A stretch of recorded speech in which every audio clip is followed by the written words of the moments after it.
Assalamualaikum warahmatullahi wabarakatuh.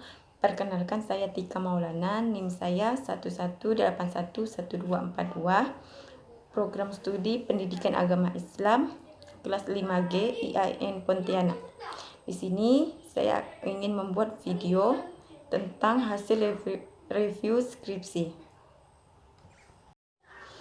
Ini merupakan tugas akhir dari mata kuliah Metodologi Penelitian Kualitatif yang diampu oleh Ibu Andina Nurul Wahida, MPD. Judul skripsi yang saya review yaitu tentang integrasi pendidikan nilai dalam pembelajaran pendidikan agama Islam di Pondok Pesantren Darul Hikmah TPI Medan. Nama peneliti yaitu Sohibatul Reda, asal perguruan tinggi dari Universitas Islam Negeri Sumatera Utara. Tahun terbit skripsi yaitu tahun 2017 dengan jenis penelitian skripsi yaitu fenomenologi. Yang pertama yaitu latar belakang. Yang menjadi latar belakang permasalahan di tempat penelitian yaitu banyaknya terjadi penyimpangan-penyimpangan yang dilakukan oleh peserta didik, seperti pelecehan seksual, narkoba, seks di luar nikah, bahkan pembunuhan-pembunuhan yang dilakukan oleh peserta didik. Selanjutnya, alasan yang mendasari peneliti melakukan penelitian yaitu karena lembaga pendidikan seperti Pondok Pesantren Modern Darul Hikmah TPI Medan sebagai salah satu institusi pendidikan Islam mempunyai peranan yang sangat penting dalam penanaman pendidikan nilai terhadap siswa. Untuk itu, penulis tertarik untuk mengetahui model apa yang diterapkan dalam pembelajaran pendidikan agama Islam di MTS Pondok Pesantren Modern Darul Hikmah TPI Medan. Selanjutnya, bab 2 kajian pustaka. Landasan teori kajian pustaka. Teori yang dikaji yang pertama yaitu integrasi dengan subteori pengertian integrasi. Yang kedua, pendidikan nilai dengan subteori pengertian pendidikan nilai, landasan pendidikan nilai, tujuan pendidikan nilai, dan perolehan pendidikan nilai. Yang ketiga yaitu pendidikan agama Islam dengan subteori pengertian pendidikan agama Islam, tujuan pendidikan agama Islam, dasar pendidikan agama Islam. Yang keempat yaitu pendidikan nilai dalam mata pelajaran PAI dengan subteori nilai yang terkandung dalam pendidikan Islam. Dan yang kelima, integrasi pendidikan nilai dalam mata pelajaran PAI dengan subteori modul integrasi pendidikan nilai dalam mata pelajaran PAI. Jadi menurut saya teori yang dikaji dan subteori sudah cukup baik dan sumber kutipan yang diambil sudah lumayan banyak. Tetapi penulis mengutip beberapa referensi yang telah lama seperti pada tahun 1995, 2002, dan 2004.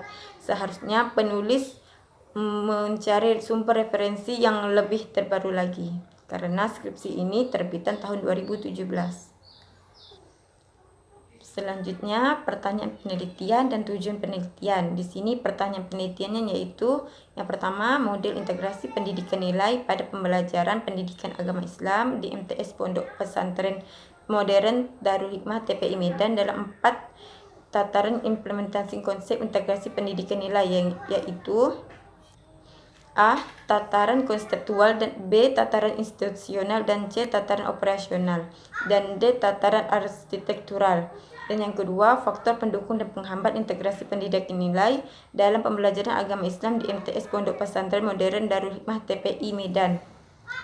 Sedangkan tujuan penelitiannya juga ada dua, yaitu yang pertama untuk mengetahui bagaimana model integrasi pendidikan nilai dalam pembelajaran pendidikan agama Islam di MTS Pondok Pesantren Modern Darul Hikmah TPI Medan.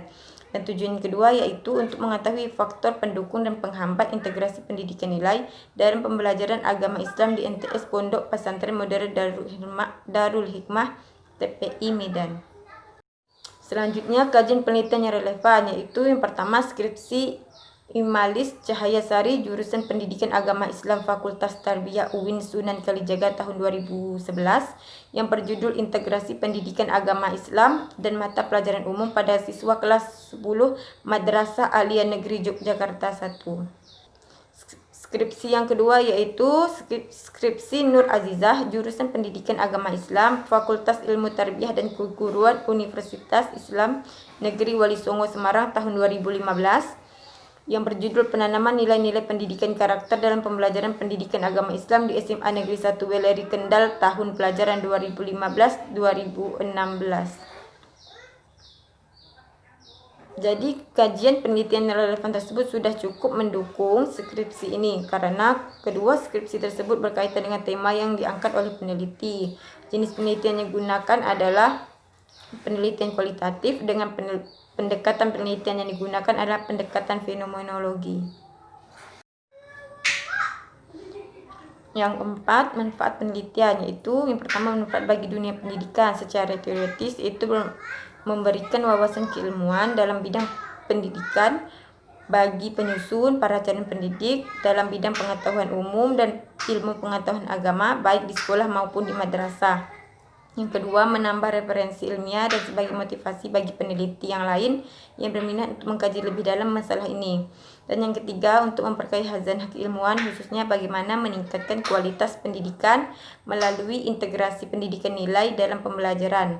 Dan yang B, secara praktis, yaitu bermanfaat untuk hasil penelitian ini diharapkan dapat dijadikan sebagai sebuah masukan dalam upaya mengembangkan pola pendidikan yang efektif dan transformatif humanis yang relevan dengan perkembangan zaman. Yang kedua, sebagai bahan pertimbangan para pemegang kebijakan, para stakeholder dalam pengembangan pendidikan di masa sekarang dan di masa yang akan datang.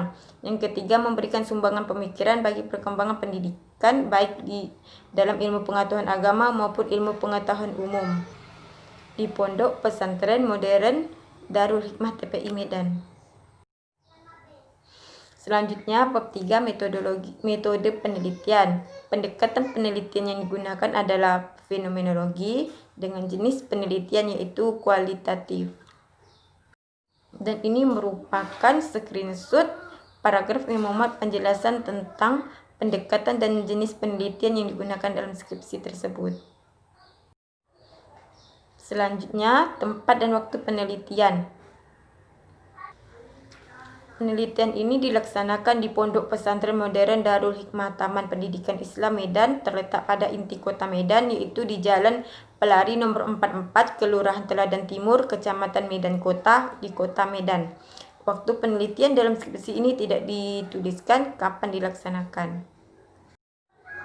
Selanjutnya, sumber data penelitian. Yang menjadi sumber data dalam penelitian ini adalah kepala sekolah dan guru mata pelajaran di MTS Pondok Pesantren Modern Darul Hikmah TPI Medan, dokumen-dokumen dan arsip-arsip yang mendukung sumber data utama, proses pembelajaran pada kelas 8 di MTS Pondok Pesantren Modern Darul Hikmah TPI Medan. Data primernya yaitu kepala sekolah dan guru di MTS Pondok Pesantren Modern Darul Hikmah TPI Medan. Data sekundernya yaitu dokumen-dokumen dan arsip yang mendukung sumber data utama, proses pembelajaran pada kelas 8 di MTS Pondok Pesantren Modern Darul Hikmah TPI Medan. Nah, untuk menjawab pertanyaan-pertanyaan penelitian, pertanyaan pertama itu yang teknik pengumpulan data yang sesuai yaitu teknik observasi, teknik wawancara, dan teknik dokumentasi. Untuk pertanyaan yang kedua, teknik yang sesuai itu teknik wawancara dan teknik dokumentasi. Selanjutnya, teknik pemeriksaan keabsahan data. Pada skripsi yang saya review, peneliti tidak menuliskan teknik pemeriksaan keabsahan data yang digunakan.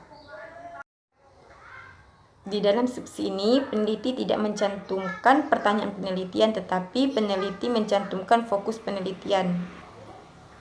Fokus penelitian sudah sesuai dengan tujuan penelitian. Tujuan penelitian sudah mengungkapkan hal-hal yang ingin dicapai dalam penelitian dan menggambarkan langkah-langkah yang akan diambil dalam mencari jawaban dari fokus penelitian.